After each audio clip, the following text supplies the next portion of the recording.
रूसी राष्ट्रपति Vladimir Putin 3 सितंबर को मंगोलिया दौरे पर पहुंचे। दुनिया भर में यह कयास लग रहे थे कि उनके यहां पहुंचते ही पुतिन गिरफ्तार हो जाएंगे। ऐसा इसलिए क्योंकि इंटरनेशनल क्रिमिनल कोर्ट ने पुतिन की गिरफ्तारी का वारंट जारी किया हुआ है और मंगोलिया इस कोर्ट का सदस्य देश है। इसलिए आईसीसी ने मंगोलिया सरकार को पुतिन को गिरफ्तार करने का आदेश दिया था। आईसीसी ने मार्च 2023 में पुतिन को यूक्रेन में बच्चों के अपहरण और डिपोर्टेशन के आरोप को लेकर उन्हें वॉर क्राइम्स के लिए जिम्मेदार माना और पुतिन के खिलाफ अरेस्ट वारंट जारी किया गया। अमेरिका समेत तमाम पश्चिमी देश जो यूक्रेन पर युद्ध थोपने की वजह से रूस से नाराज हैं और उस पर कई प्रतिबंध लगा चुके हैं, उन्हें लग रहा था कि पुतिन मंगोलिया पहुंचेंगे और उन्हें गिरफ्तार कर लिया जाएगा। लेकिन दुनिया ने जो तस्वीर देखी उससे सब हैरान रह गए, क्योंकि मंगोलिया में जो कुछ भी हुआ वह अमेरिका और पश्चिमी देशों की सोच से उलट था। पुतिन का मंगोलिया में रेड कारपेट बिछाकर स्वागत किया गया। गिरफ्तारी की जगह पुतिन को गार्ड ऑफ ऑनर मिला। पुतिन के स्वागत के लिए चंगेज खां के स्मारक को मंगोलिया और रूस के झंडे से रंग दिया गया था। हालांकि कुछ मानवाधिकार समर्थक एयरपोर्ट के बाहर विरोध प्रदर्शन करने पहुंचे जरूर थे, लेकिन सरकार ने पुतिन के स्वागत में कोई कसर नहीं छोड़ी। मंगोलियाई राष्ट्रपति उखना खुरेलसुख ने भी पुतिन का स्वागत किया। पुतिन को मंगोलिया आने के लिए खुद मंगोलियाई राष्ट्रपति ने उन्हें निमंत्रण भेजा था। पुतिन इस यात्रा पर सोवियत मंगोलिया सैनिकों की जापान पर संयुक्त जीत की 50वीं वर्षगांठ के मौके पर पहुंचे थे।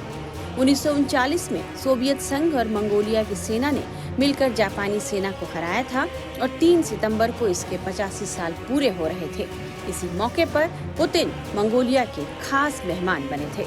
मंगोलिया के इस कदम से यूक्रेन अब बेहद नाराज है, जबकि उसने मंगोलिया से कहा था कि वह पुतिन को अरेस्ट करे। पुतिन की गिरफ्तारी की खबर के बीच अब हम आपको रूसी राष्ट्रपति से जुड़ी एक हैरान करने वाली खबर बता रहे हैं। यूक्रेन से चल रही भीषण जंग के बीच पुतिन अपनी ढलती उम्र को रोकना चाहते हैं। अंतर्राष्ट्रीय मीडिया रिपोर्ट्स के मुताबिक पुतिन ने रूसी वैज्ञानिकों को बुढ़ापा रोकने की दवा बनाने का आदेश दिया है। पुतिन अपनी और अपनी सरकार में बूढ़े हो रहे कई मंत्रियों की ढलती उम्र से चिंता में हैं और वे बढ़ती उम्र को रोकना चाहते हैं। रूस के स्वास्थ्य मंत्रालय के हवाले से यह जानकारी सामने आई है। रिपोर्ट्स के मुताबिक इसी साल जून में स्वास्थ्य मंत्रालय ने वैज्ञानिकों को यह निर्देश दिया है। इसके लिए पुतिन ने टारगेट भी फिक्स कर दिया है और 2030 तक करीब 1,75,000 बूढ़ों को जवान बनाए रखने का लक्ष्य दिया गया है। मीडिया रिपोर्ट्स में यह कहा जा रहा है कि ढलती उम्र को लेकर पुतिन की चिंता इसलिए बढ़ी है क्योंकि यूक्रेन से जारी जंग में बड़ी संख्या में युवा रूसी मारे गए हैं और बूढ़ों की संख्या बढ़ रही है। हालांकि कहा जा रहा है कि रूसी वैज्ञानिकों में इस बात को लेकर चिंता है कि कैसे बिना चर्चा किए सरकार ने इतने कम नोटिस में यह दवा बनाने का आदेश दिया है। पुतिन का यह निर्देश रूस के वैज्ञानिक कितना पालन कर पाएंगे, इस पर तो निश्चित तौर पर कुछ नहीं कहा जा सकता।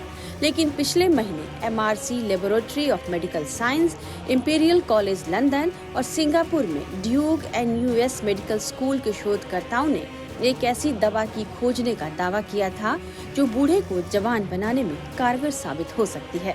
शोधकर्ताओं ने प्रयोगशाला में एक चूहे पर एक्सपेरिमेंट किया और पाया कि दवाई के बाद चूहा बूढ़े से जवान हो गया।